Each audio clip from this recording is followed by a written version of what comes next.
दोस्तों, कल देश के प्रधानमंत्री नरेंद्र मोदी ने देशवासियों से एक बड़ी अपील की। उन्होंने कहा कि आने वाले एक साल तक लोग सोना कम खरीदें, शादी ब्याह बड़े फंक्शन में फिजूल खर्ची कम करें, डीजल पेट्रोल की बचत करें और विदेश यात्राएं भी कम करें। तो कम से कम एक साल के लिए हमें विदेशों में जाने की बातों को टालना चाहिए कि साल भर तक घर में कोई भी फंक्शन हो, कोई भी कार्यक्रम हो, हम सोने के गहने नहीं खरीदेंगे कि पेट्रोल डीजल की खरीद पर जो विदेशी मुद्रा खर्च होती है, पेट्रोल डीजल बचाकर हमें वो मुद्रा भी बचानी है। लेकिन इसी बयान पर समाजवादी पार्टी के राष्ट्रीय अध्यक्ष अखिलेश यादव भड़क उठे। अखिलेश यादव ने अपने सोशल मीडिया पोस्ट में सरकार पर जमकर निशाना साधा। सपा अध्यक्ष अखिलेश यादव लिखते हैं, चुनाव खत्म होते ही संकट याद आ गया। दरअसल देश के लिए संकट सिर्फ एक है और उसका नाम है भाजपा। इतनी सारी पाबंदियां लगानी पड़ी तो $5 ट्रिलियन की जुमलाई अर्थव्यवस्था कैसे बनेगी। लगता है भाजपा सरकार के हाथ से लगाम पूरी तरह छूट गई है। डॉलर आसमान छू रहा है और देश का रुपया पाताल में चला गया है। सोना न खरीदने की अपील जनता से नहीं, भाजपाइयों को अपने भ्रष्ट लोगों से करनी चाहिए, क्योंकि जनता तो वैसे भी 1.5 लाख तोले का सोना नहीं खरीद पा रही है। भाजपाई ही अपनी काली कमाई का स्वर्णीकरण करने में लगे हैं। हमारी बात गलत लग रही है तो लखनऊ से लेकर गोरखपुर तक पता कर लीजिए या अहमदाबाद से लेकर गुवाहाटी तक। वैसे सारी पाबंदियां चुनाव के बाद ही क्यों याद आई हैं।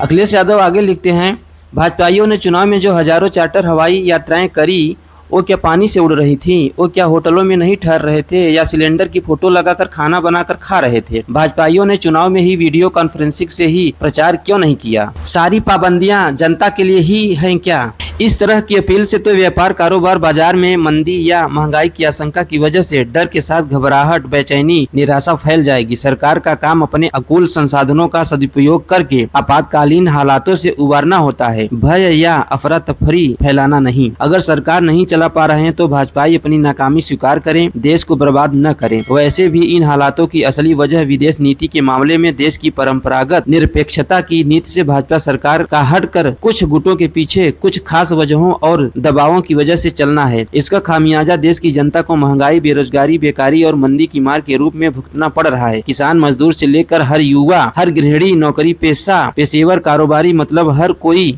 इसकी चपेट में आ गया है। सच तो यह है कि भाजपा विदेश नीति और गृह नीति दोनों में फेल हो गई है। ये अपील भाजपा सरकार की अपनी असफलता की स्वीकारोक्ति है। दरअसल वोट मिलते ही भाजपा का खोट सामने आ गया। अखिलेश यादव आगे लिखते हैं, भाजपाइयों ने चुनावी घपलों से राजनीति को प्रदूषित कर दिया है, नफरत फैलाकर समाज के सौहार्द को बर्बाद कर दिया है। अपनी चाल चलन से भाजपाइयों ने संस्कृति संस्कार को कलुषित कर दिया है। साधु संतों पर प्रहार और आरोप लगाकर धर्म तक को नहीं छोड़ा और अब अर्थव्यवस्था का रोना रो रहे हैं। इस तरह तो सांस्कृतिक, धार्मिक, राजनीतिक, सामाजिक और आर्थिक हर क्षेत्र में भाजपा ने देश का बंटाधार कर दिया है। इस अपील के बाद देश की जनता में अचानक आक्रोश का जो उबाल आया है, उसका प्रबंधन भाजपा किसी चुनावी जुगाड़ की तरह नहीं कर पाएगी। अब भाजपा हमेशा के लिए जाएगी।